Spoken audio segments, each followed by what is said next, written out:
Parents అందరూ మీరు మీ పిల్లలకి కాస్ట్లీ బట్టలు తీసించి పెద్ద పెద్ద ఇల్లులు కట్టి అందులో పెట్టాల్సిన అవసరం ఏమీ లేదు, మాకు అసలు లగ్జరీ లైఫే వద్దు, మీ లవ్ ఎఫెక్షన్ కావాలి అని 20 years ఏజ్ ఉన్న మన సబ్స్క్రైబర్ ఎప్పుడు కూడా స్ట్రిక్ట్ గా ఉండే తన ఫాదర్ గురించి చెప్తూ తనలో ఉండే భయాన్ని మనతో షేర్ చేసుకున్నారు. ఈ వీడియోని తప్పకుండా పేరెంట్స్ అందరూ చూడాల్సిందే. తెలిసి చేస్తున్నారో తెలియక చేస్తున్నారో, మరి ఎందుకు పిల్లలతో ఇంత స్ట్రిక్ట్ గా బిహేవ్ చేస్తున్నారో తెలియదు, కానీ వాళ్ళకి మాత్రం ఆ భయం అనేది లైఫ్ లాంగ్ అలానే ఉండిపోతుంది. ఎవరితో ఫ్రీగా మాట్లాడలేరు, అన్నింటికి భయపడుతూనే ఉంటారు. సరే, మరి తన స్టోరీ స్టార్ట్ చేస్తాను. మా పేరెంట్స్ కి 3 పిల్లలమి, అక్క, నేను, తమ్ముడు. అమ్మకి అక్క అంటే ఇష్టము, నాన్నకి తమ్ముడు అంటే ఇష్టము. నన్ను చిన్నప్పటి నుంచి వేరు చేసే చూసేవాళ్ళు. ఎంటైర్ ఫ్యామిలీలో అన్లక్కీ పర్సన్ ఎవరంటే అది నేనే. మా డాడీ చాలా స్ట్రిక్ట్, ప్రతిదీ కరెక్ట్ గా ఉండాలి ఆయనకి. ఏదైనా తప్పు చేశామా నీ ఏజ్ అంతా అని కూడా చూడకుండా కొట్టేస్తారు.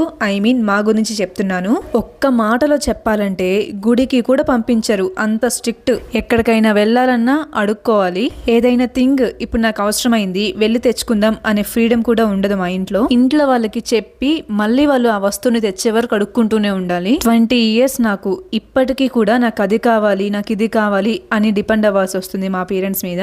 అంటే మనీ పరంగా కాదు, బయటకు తెచ్చుకోలేకపోతున్నాము అని. మమ్మల్ని సింగిల్ గా ఎక్కడికి పంపించరు. అట్లీస్ట్ వాళ్ళైనా తీసుకెళ్ళాలిగా, వాళ్ళు కూడా ఎక్కడికి తీసుకొని పోరు. మా నాన్నని చూసి నేను చాలా ఫీల్ అవుతుంటాను, ఎందుకు ఇలా బిహేవ్ చేస్తున్నారు, అందరి ఫాదర్స్ వాళ్ళ పిల్లలతో ఇలా ఉండరు కదా అని. మా నాన్న ముందు నేను నోరు కూడా ఓపెన్ చేయను, ఏం మాట్లాడను, పిల్లిలా ఉంటాను. మా నాన్న ఇంత స్ట్రిక్ట్ గా ఉన్నా అట్లీస్ట్ మాతో ప్రేమగా మాట్లాడితే బాగుండు, కానీ అలా కాదు, ఎప్పుడు తిడతాడో అని భయపడుతూనే ఉండాలి. అలా అని మేము పుట్టినప్పటి నుంచి మీరు ఇలా ఉండాలి అలా ఉండాలి అని ఏం చెప్పలేదు మాతో.